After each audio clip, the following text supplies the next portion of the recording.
Taking Dave Ramsey's class was important for me to realize that we needed to change how we did things at home with budget and doing better at tithing. Yeah, and I think during that class, I was convicted by, Dave in there says, God's a giving God, right? And we're made in His image.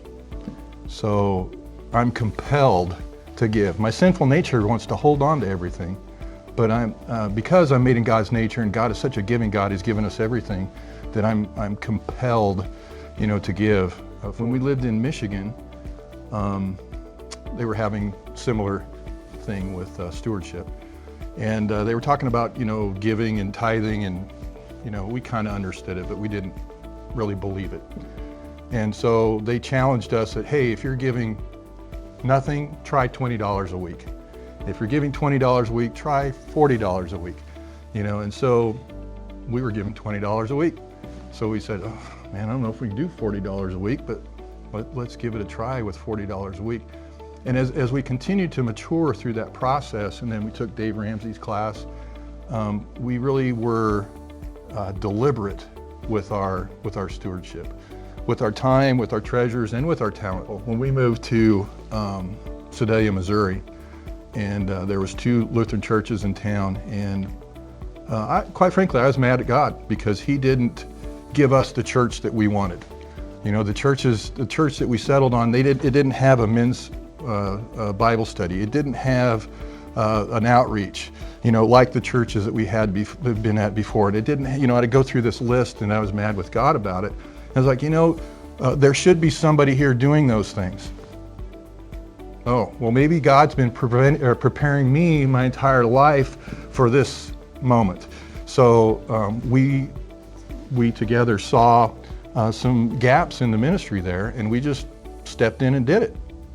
And that was a part of us giving our time and our talents, to that. There wasn't a men's Bible study. Well, I'd gone through multiple men's Bible studies, so I kind of knew how it was done. I'm a teacher by trade, and so it was just something really natural for me to step into and do. But really, it was really being deliberate about it and being made in God's image, understanding that He's a giving God, and we needed to be giving as well.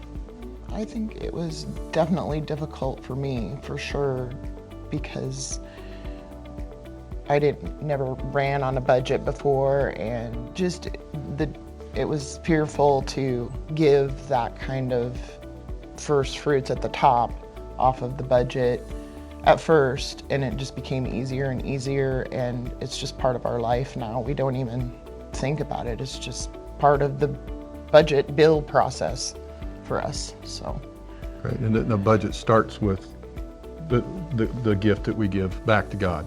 Yes. It's not the last thing, it's the first thing. We build our budget around what we give to God, and give God the glory for that.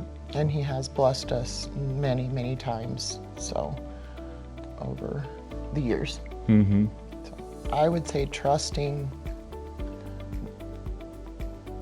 God in the process, and He doesn't need our money. He doesn't need anything really from us. He trusts that He's going to provide and bless, and He has blessed us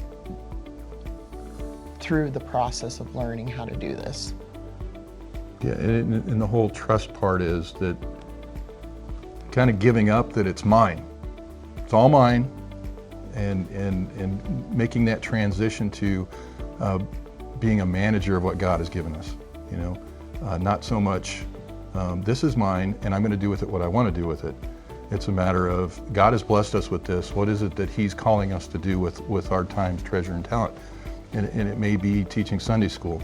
It may be mowing the lawn. It may be working as an usher.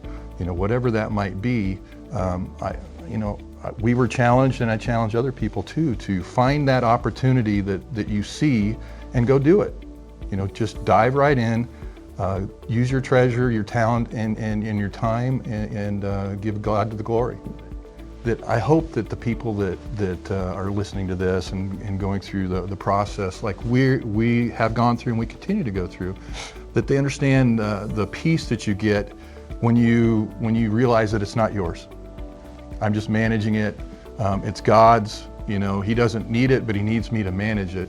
And I just hope, I guess I pray that the people that are going through this process in our congregation and our ministry will understand and experience that peace that comes when you just give it over to God and it's God's, you know, let me manage it, and I'll figure it out from there.